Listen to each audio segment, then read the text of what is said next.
Hey everyone, Ivy Lee Gaming here, and today we're playing Watcher of Realms. For today's video, we're going to give an honest first impressions and review of this new game that has just launched globally today, July 13th.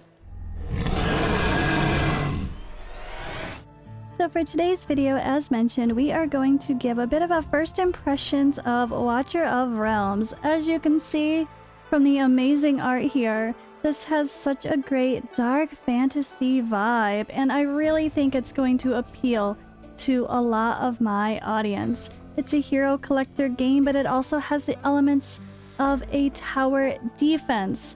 The game is mainly tower defense, and I think that's a bit fun for me because I have never played a tower defense game fully. I've played a few games that have a different aspect here and there of the tower defense style, but not a tower defense game purely. And this is really cool, and I think they do it very well. So it's global launch, hype. There's so much going on. Of course, there's rewards. I even have an exclusive promo code. We'll get to that later. But first, there's so much to talk about.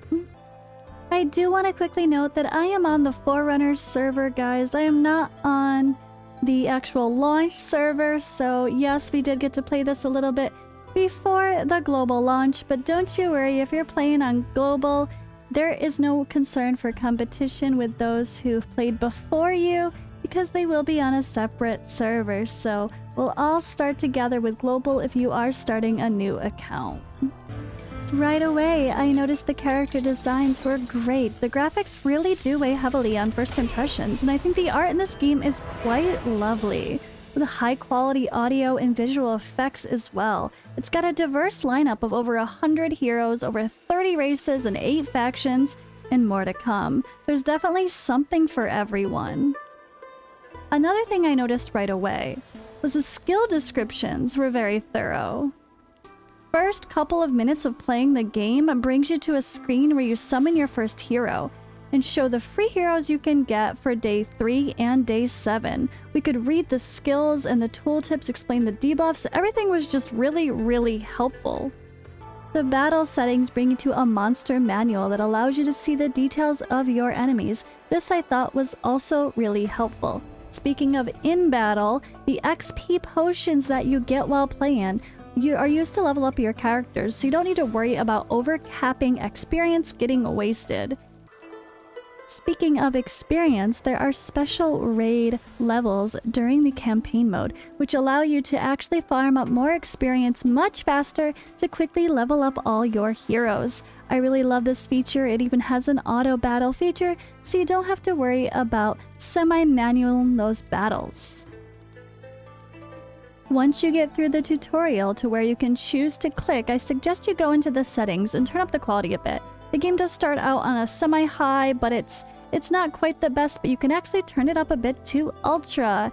I am playing this on an emulator, and this whole video is recorded on an emulator, so do keep that in mind. It's not quite as good as it looks on the mobile device, but don't worry, global launch is bringing a PC client so everyone can get the best graphics possible and truly enjoy the work they put into this game.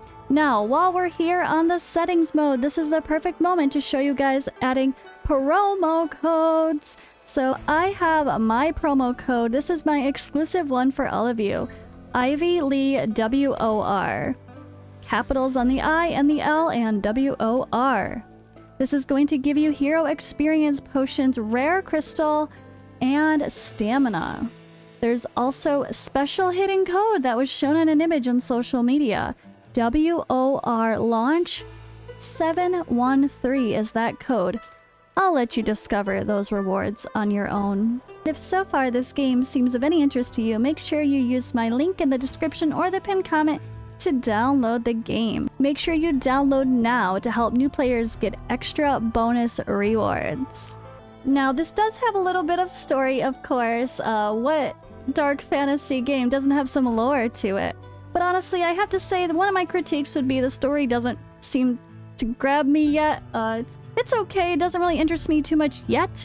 Maybe that will change, but either way, not a big deal. As you can see, when you go through on the stories, there's always an option to just skip, which is also nice. Some people are just story skippers, and hey, don't you worry guys, they got you. If the story isn't for you, they do have a quick skip button, so you can just keep progressing and have fun leveling up those characters and engaging in the battle modes. Speaking of the battle modes, we probably should get on to the gameplay itself. I do think the campaign mode feels more fun and interactive than most of the games I've played in this genre. Not to say tower defense, just kind of this gacha dark fantasy vibe. It does have a similar campaign mode where like you progress through different chapters, you try to 3-star campaign, etc. But honestly, this just felt so much more engaging. You actually do need to manual some of the ultimate skills, which I found quite interesting. Some of the heroes have ultimates that are manual and some of them are auto. So you need to make sure you're manualing things at the right time, which is kind of the point of this tower defense style. Like the way this is set up, when you start the battle, it's starting. You need to then start to place your heroes, so you don't set them ahead of time. You place your heroes as you get points, and then the heroes can go, and then you need to make sure you're timing your ultimates at the right time. And I do think that's the only thing that's a little bit hard for me, is to remember that. I have to remember that I need to manual some of these skills. Easy to forget, and just I'm sitting there watching the battle and forgetting that I need to manual my skills. So that's something I need to work on because it's new for me, but really, really cool aspect, honestly. Not gonna lie, I really like it. Now we have to talk about summoning. Summoning has got to be one of the most fun parts of any gacha game. That's why people play. It's the dopamine, it's the rush, it's the excitement of hero collection, and trying to get those heroes that you want the most. So I have to say, when it comes to their summons, I do like the animations. I think they build up a decent hype without being too time consuming and excessive. So first we do have rare summoning crystals. These are the lower tier summoning crystal, but they do allow you a chance to get legendary heroes. So this does have a pity as well. You can see everything here. Everything is very clear. There's no gray area. You know how it works. It's very nicely laid out.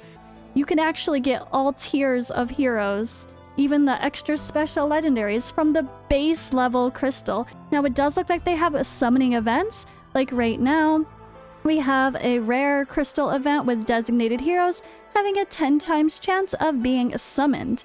And as you summon, you actually get some rewards for summoning. So this is wonderful. Not only are you summoning and you're just increasing your chances of getting that legendary, working toward a pity, but as you do a bunch of summons, you get rewarded along the way with more gems and more summons back. And hell, wow, even when you hit certain levels, you're actually getting even more summoning crystals, a legendary extract used to promote the heroes. I just really love that there's kind of this accrued summon rewards section. I didn't even notice that at first, and I think that's different than most games I've seen for sure.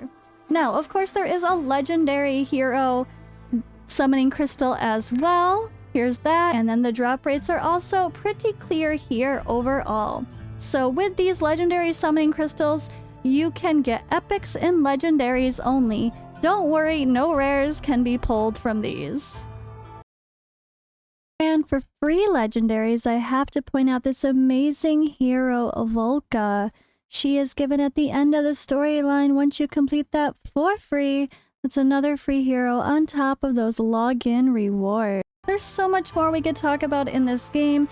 There's a classic arena, which is pretty typical. Nothing too crazy there, but maybe that will improve in the future, or there'll be different types of PvP game modes. There's also a guild function and a guild boss fight as well. Lots of things to keep people engaged. So I think I've decided to continue playing this game today, starting a global launch. Launching is today. Let's go. Let's play. And I'm going to start fresh on a new server with everybody else for global. I'm going to keep playing and I'm going to do my research, continue pumping out some content, and we're going to have a lot of fun checking this game out. Hopefully it can appeal to some of you. I know so many people have been requesting to help me find them a new game because others just aren't quite holding their interest, and maybe this is the game for you.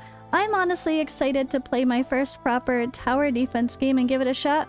Who knows, maybe it won't be for me in the end, but I'm gonna give it a fair shot either way. So let's do that and let's play together. Join me live on Twitch, or hey, just pay attention to these YouTube videos. I'll post some more content. We can join each other's guilds, we could have some fun, and of course, I really hope you like it. And if you do, if this sounds fun to you, be sure to use my link in the description or the pinned comment. I really love when I get a sponsorship that is truly fit for me and can maybe help me find something new and fun to be passionate about that I know my audience will really love. Continue this journey with me, guys. Download Watcher of Realms now. It's available on PC and Android and iOS. Let's go.